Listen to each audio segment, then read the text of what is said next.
നൊത്തോലിയാണ് കിട്ടിയത്. ഇത് നമുക്ക് പുളിഞ്ചിക്ക ഇട്ട് വെക്കാം. ഈ മീനെയാണ് ഞങ്ങൾ നൊത്തോലി എന്ന് പറയുന്നത് കേട്ടോ. ഇതാണ് ഞങ്ങൾ മുള്ളുവാള എന്ന് പറയുന്നത് കേട്ടോ. മുള്ളുവാള എന്ന് പറയും. ഇത് നമുക്ക് പൊരിക്കാം.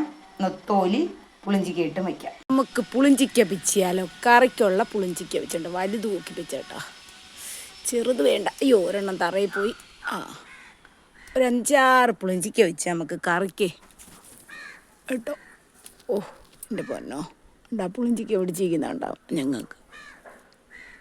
ഇത്തവണ പുളിഞ്ചിക്ക നേരത്തെ പിടിച്ച് കേട്ടാ. നേരത്തെ കുറച്ച് പിടിച്ചതാണ്. നമുക്ക് എന്തായാലും കറിയില്ല. ഇവിടെ നിന്ന് പിച്ചിയ പുളിഞ്ചിക്ക, ഞങ്ങൾ ഇതിനെ പുളിഞ്ചിക്ക എന്നാണ് ഇവിടെ പറയുന്നത്. തോലിക്കറിക്കാണ് 1/4 സ്പൂൺ മഞ്ഞൾപ്പൊടി, 1/4 സ്പൂൺ ഉലുവാപ്പൊടി ഇട്ടിട്ടുണ്ട്. ഉള്ളി, എന്നിട്ട് ഇത് നമുക്ക് അരച്ചെടുക്കണം. ഭയങ്കരമായിട്ട് അരയേണ്ട, നമുക്ക് കുറച്ച് അരഞ്ഞാൽ മതി കേട്ടോ. നൊത്തോലിക്കറിക്ക് ഒരുപാട് അരയേണ്ട, അരയാതെ ഇരിക്കാനും പാടില്ല കേട്ടോ. നൊത്തോലി കഴുകി വെച്ചേക്കാണ്.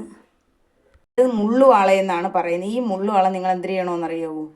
ഇത് കറിക്ക് അരിയുമ്പോഴും ഈ മീൻ വരിയുന്ന കണക്ക് വരിഞ്ഞാൽ കറി വെക്കുമ്പോഴത്തേക്ക് മുള്ള് നമുക്ക് ഊരിയെടുക്കാം. അല്ലാതെ ഇടരുത് കേട്ടോ കറിക്ക് കേട്ടോ. അതാണ്ട് തക്കാളി, പച്ചമുളക്, പുളിഞ്ചിക്ക, ഇതാണ് നൊത്തോലിയിലൂടെ ഇന്ന് കറിയിലിട്ട് വയ്ക്കുന്നത്. കറിക്കരച്ച് ഇനി നമുക്ക് 1 കരണ്ടി മുളക് പൊടി ഇട്ട് കൊടുക്കാം കേട്ടോ.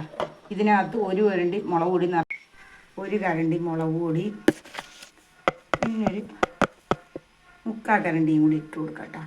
പിന്നെ നമുക്ക് വേണ്ട 1 കരണ്ടി മല്ലിപ്പൊടി ഇട്ട് കൊടുക്കുക. പിന്നെ ഒരു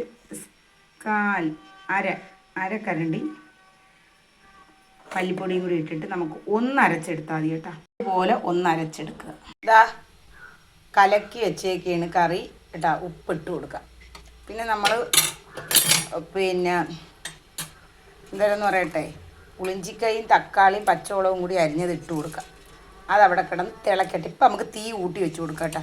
ഇപ്പോൾ തീ കൂട്ടി വെച്ച് ഇത് തിളയ്ക്കും. ഇത് തിളച്ച് നല്ലത് വന്നതിന് ശേഷം മീൻ ഇട്ട് കഴിഞ്ഞ് തീ കുറച്ച് വയ്ക്കണം.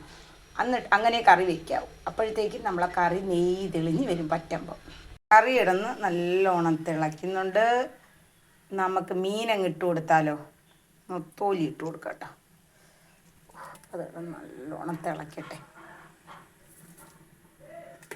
പുളിഞ്ചിക്കയും ഇതെല്ലാം കൂടി ഇട്ടൊന്ന് തിളക്കട്ടെ.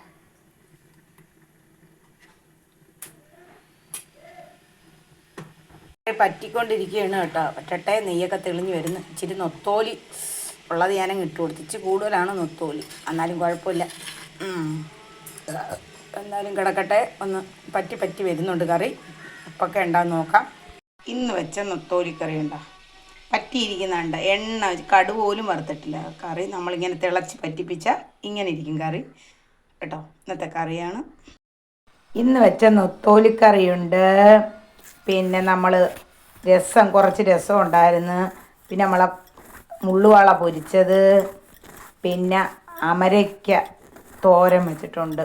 അങ്ങനെ ഇന്ന് ഇത്രയേ ഉള്ളൂ. എല്ലാവരും കഴിക്കാൻ പെട്ടെന്ന് വായോ. തീരുന്നതിന് മുമ്പേ പെട്ടെന്ന് ഓടി വായോ.